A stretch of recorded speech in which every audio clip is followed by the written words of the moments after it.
Ayan mga kabokals, hello. So ito na, nai-set up ko na. Dito ko na lang nilagay mga kabokals yung kulungan ni Chloe. Yan, dito sa pag-entrada. Ginilid ko lang ng konti. Yung motor naman makakapasok pa dito yan. Ayan, so dyan. Kasi alanganin na ako doon, masikip na pala. Kung pagtatabihin ko pa sila ni Beauty. So ito, subukan natin mga kabokals kung papasok si Chloe. Sasanayin lang muna natin siya, hindi pa natin siya ikukulong. Sasanayin lang muna natin siyang papasok-pasukin dito sa kanyang doghouse. Ikukulong lang naman natin siya rito pagka kunyari may bisita, ganyan. Ayan. Yung setup ko naman ngayon, ganyan pa rin yan. Ito is parang backup lang kasi ayoko naman siyang ikulong ng matagal kasi lalong tatapang yan eh. Lalo siya magiging agresibo. Kaya pinapasok mo na si Beauty. At hindi pwedeng ano yan eh. Hindi sila pwedeng magkakasama at magbababagan yung mga yan. At masyadong agresibo si Chloe. Yan, territorial mga kabokals.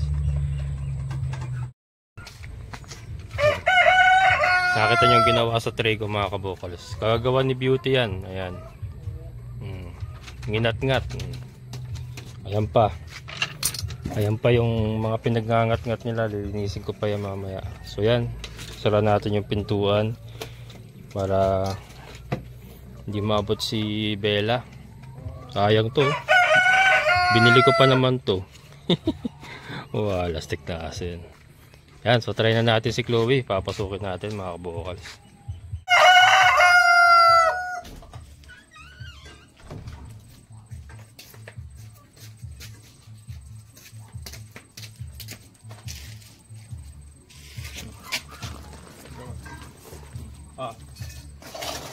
Pasok saan? Ayan po tayo mo. Pasok. Bahala ka. Kumain ka ron.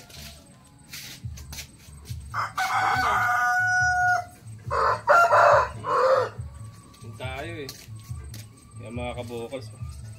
Napakatalino talaga.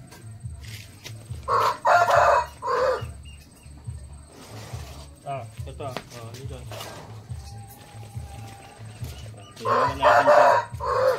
Hayaan natin siya masanay muna ng ganyan mga kabokals. Yung ganyan natin siya pakakainin. Nakita niyo kung gaano katalino.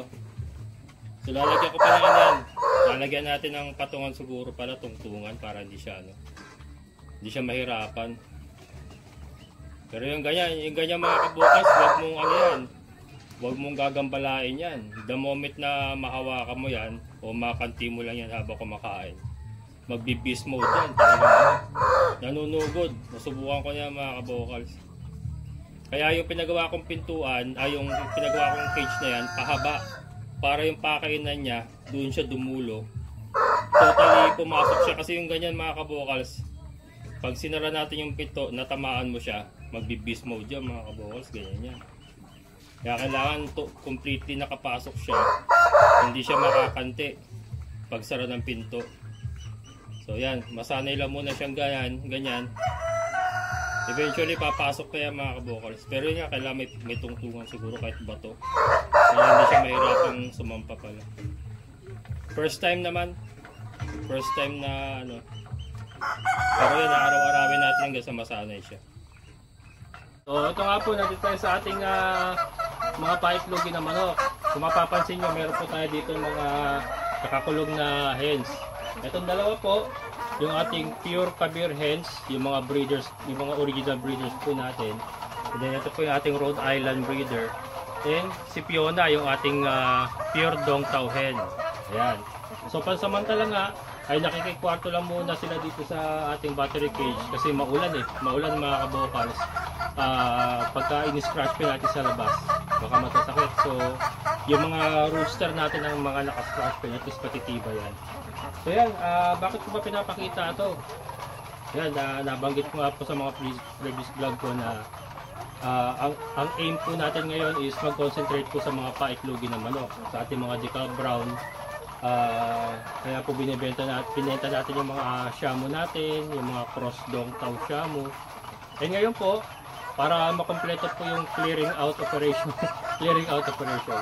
Ay ito, binibenta ko na rin po yung ating mga breeders. Ito po yung mga breeders ko talaga. Ito po yung mga pinanggalingan ng mga sisiw natin. Ito yung mga kabir natin. Napakalaki mga kabokals. Saka ito breeding po. Ayan currently ano po yan, in heat po. Ayan umupo siya. In heat po yan. Ayan. Kabir. Yan mga kabokals, nakita nyo? Ayan. Yan, dalawa sila. So, yun nga, hit na hit mga kabokals, Ito po, mahusay mga itlog ito mga kabokals. Mahusay mga itlog. Pure kabir, purong-puro mga kabokals. Ayan. Ito yung isa.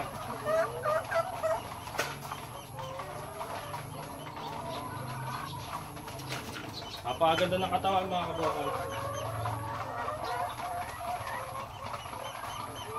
Ito mas malaki. Kumbaga ano to, XL. Ito po yung tinatawag nila sa mga kategory ng mga kabir. May large, may XL. Ito, XL mga kabokals. Napakalaki. Napakalaki mga kabokals. XL, saka paganda ng katawan.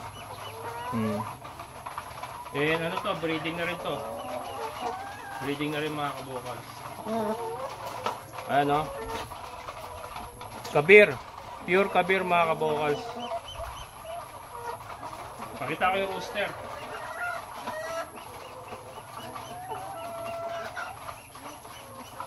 Pakita ko yung rooster mga kabokals. Yan, ito yung rooster mga kabokals. Ito yung ating rooster. Napakalaki din. Napakalaki din mga kabokals. Orange. Kulay orange siya. Napaganda. Nakita nyo gano'ng kalaki.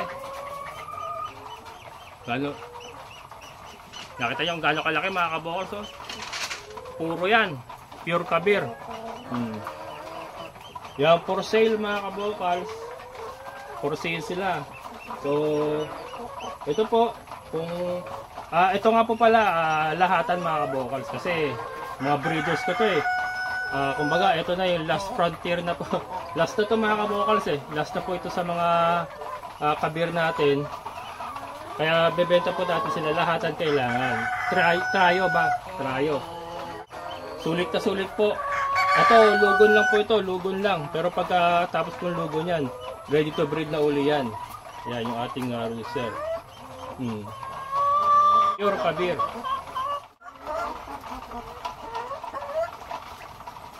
Naririnig nyo ba mga kabokals? Kakak ng kakak. Si Fiona, yung ating pure na dongtaw head.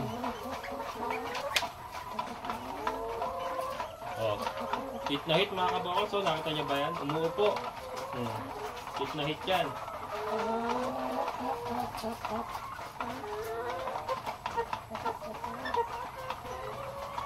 Ayan. So, ito nga po yung ating pure dongtaw.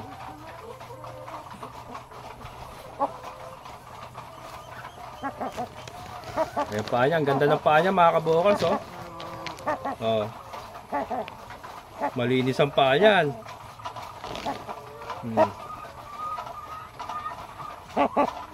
Ayan. Napakaganda mga kabokals.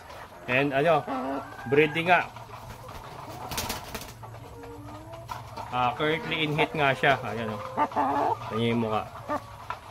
Ayan yung mukha mga kabokals. Pulang-pula yung mukha Pulang-pula yung mukha niya mga kabokals. Wala ka problema yan. Napakaganda. Quality ito mga kabokals. Itong ating dongtaw hen ay quality. Nakita nyo yung paa mga kabokals. Ayan. So ito, meron po tong anak mga kabokals. Kasi yung rooster nga po natin na si Diego, yung partner niya, namatay nga. Saka hindi naman sumasampa kasi yun. So meron po siyang naging anak. kay Dumpo Giant na rooster na. Ito papakita ko muna para may paliwanag ko. Pero ito po yung ating Dong Tao hen. Purong-puro. Quality mga kabukal. So, nakita nyo naman.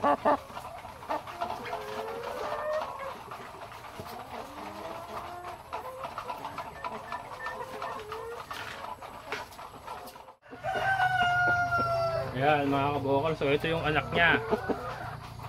Yan. Yan po yung anak niya kay Dumpo Giant, yung ating Dumpo Shamu. Kaya nakita niyo yung mukha niya, kamukha po ni Dumpo Giant. Pero yung kanyang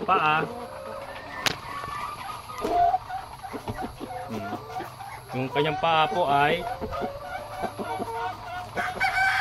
Dong Tao mga kabokals. Kaya lang, syempre hindi ganun kataba kasi nga cross na siya ng Shamu eh. Ayan. Kaya hindi po niya nakuha talaga yung matatabang paa. Pero yung kaliskis niya ay nandoon. Kaliskis po ng isang Dong Tao. Ayan.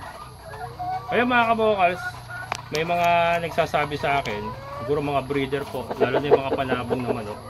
Meron po sila tinatawag na balik sa ina para ma-purify mo yung kanyang linyada. Since pure Dong Tao yung nanay niya, ito po ay cross Dumpo Giant Dong Tao. Pagka minate mo silang dalawa mga kabokals, ito sabi lang po sa akin ng mga ibang nagko-comment makukuha mo yung purity ng Dong Tao. So may chance po na makakuha ka ng mas purong lahi ng Dong Tao pagka mate mo silang dalawa. Ayan. So ito mga kabokals, again for sale na naman po. Kasi nga nagki-clear tayo. For sale. Kaya lang syempre medyo pricey po ito mga kabokals kasi kahit mag-research po kayo, magtanong po kayo sa iba, very pricey po talaga ang Dong Tao. And then ito po, hindi lang po basta cross ito. Cross po ito ng Shamu. So isa pa pong mamahalin na manok plus Dong Tao mamahalin na manok din. Kaya ayan. So sila po pair. Pero ito naman po mga kabokals, ito, ano na to? Breeding na po ito. So halimbawa makukuha nyo and then hit na po si Fiona, ay mapapaitlog na po agad sila. Yan. Kaya lang yun nga, medyo pricey po mga kabokals. 12,000 po silang dalawa. 12,000 po silang dalawa. And hindi po pwedeng isa lang. Kailangan dalawa po silang makukuha. Kasi again, ito na lang po yung mga nahuhuling natitira. Kaya po, kung may kukunin kayo, kailangan po kukunin nyo lahat. Yung ating kabir, trayo. Ayun nga po pala, yung ating mga trayo kabir, ibibigay ko po ng 7,000 po. Tatlo sila. 7,000, tatlo sila mga kabokals. And then ito nga, yung partner po ng Dong Tao sa ito, anak niya, ay 12,000. Ayan mga kabokals. Baka nagtatanong kayo, bakit hindi po pwedeng pa isa-isa lang? Kasi nga mga kabokals, ito na lang po yung natitira natin na mga ganitong linyada na manok. Pagka tinanggal mo isa, hindi nabili yung isa, sigurado kawali ang diretsyo yan. Kasi wala tayong paggagamitan. At least kung hindi man sila mabili, by chance na hindi sila mabili, may dediretso pa po natin silang breeder. At maibebenta pa po natin yung kanilang mga anak. So, kumbaga, mapapakinabangan ko pa just in case po na hindi mabili. Kaya po, pares-pares po ang ating sistema ng pagbebenta. Baka nagtatanong kayo, ba't ibinibenta mo pa kasi? Kasi nga po, sinusubukan ko pong i-clear lahat. Gusto ko po kasi mag-concentrate sa mga layers. Yun po ang dahilan kung bakit binibenta po natin sila. Kaya lang yun nga, kung sakaling hindi po sila may bibenta, edi ikikip po natin sila, ipagpapatuloy natin yung pag-breed sa kanila. Yan, baka sakali lang mga kabokals na may magkagusto sa inyo, lalo na yung mga hobbies dyan. Ito po, ito talaga ang ganda. Yung ating cross Shamu Dong Tao. At saka yung kanyang nanay na si Fiona, pure Dong Tao mga kabokals. PM lang po kayo sa Kabokals Farmer Facebook page kung gusto natin nyo po. Yung ating kabir nga, yan, trayo din po, 7,000. PM lang po sa Kabokals Farmer Facebook page kung gusto nyo po.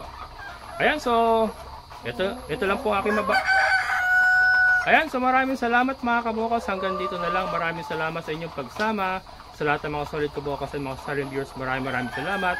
Siyempre sa ating kaibigan po Sir Boy at Sir, thank you so much. So muli, ito ang kabokals farmer, nagsabing sabay-sabay tayo mangarap, magsikap at kumilos. Siguradong ulad ang ating amazing na buhay. Bye-bye!